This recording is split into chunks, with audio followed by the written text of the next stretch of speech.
So first we had normal prosperity gospel. If you pray real hard and donate a bunch of money, then Jesus will bless you abundantly with a hot wife and a big car and a big boat. Then we needed to get an updated version. If you pray real hard and stop sinning and donate some money, then Jesus will bless you abundantly, which means that Jesus has a plan for your life.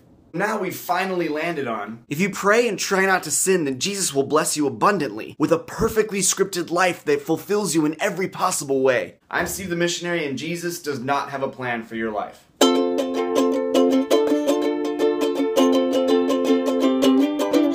Okay, so first we need to talk about plan. If a plan is a direct path that you can or cannot follow, something that your whole life long dictates what you can do, who you meet, what you say and do, and how you react about it, then no, God does not have that for you. He has had that for some people, but they were like, Moses and, Jesus. Obviously extraordinary situations that God needed to have an extraordinary part of. Honestly, we should be grateful. Moses did not exactly have like a super happy life. Once I thought the chance to make you laugh was all I ever wanted. We used to be okay with this. We used to have like St. Francis statues all over our house and just be like, that guy was super holy because God had a plan for his life and an intervention in his life. But I'm perfectly content to ask him to pray for me and dedicate all of my work under his patronage so I can get along doing the regular business of being a good and successful and honest blacksmith or, court jester. But then Vatican II happened, and Vatican II was all about the universal call to holiness, especially of the laity. And some people took that to mean that we were all like the big time saints. But that's not it at all. Our situation has a lot more in common with like that old blacksmith or,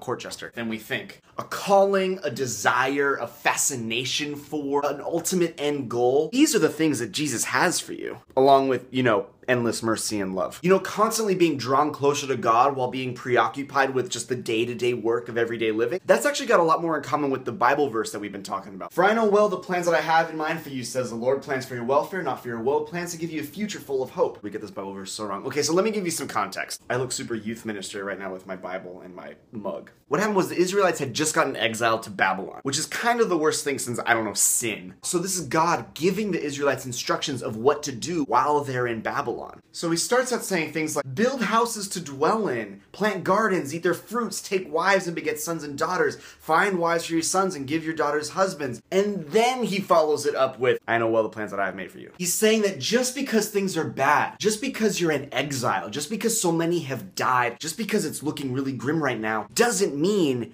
you're not my chosen people. I am still with you, and I play a much longer game than this. I used to read this Bible chapter almost every day when I lived in Ohio. It'd give me a lot of consolation and help. Eastern Ohio sucks, okay? Suffering will happen, God seems to say. But your annihilation, when all is said and done, that's not in the cards. That is not the plan. So for now, go do your thing in the place that you find yourself. Even the really big things, getting married, getting your kids married, go do those things. Notice how God doesn't actually give specific instructions on how to do those things. Your job is to make this time and this place holy. Details are up to you. For I know the plans that I have in mind for you, even beyond my desire for you to flourish on earth, but to be in communion with me now and forever. That's the end game. That's God's plan for you. But Steve, this prosperity gospel stuff sounds a lot more like, a blessing. How is this a blessing? It sounds kind of lame. I will tell you in the third part of this video.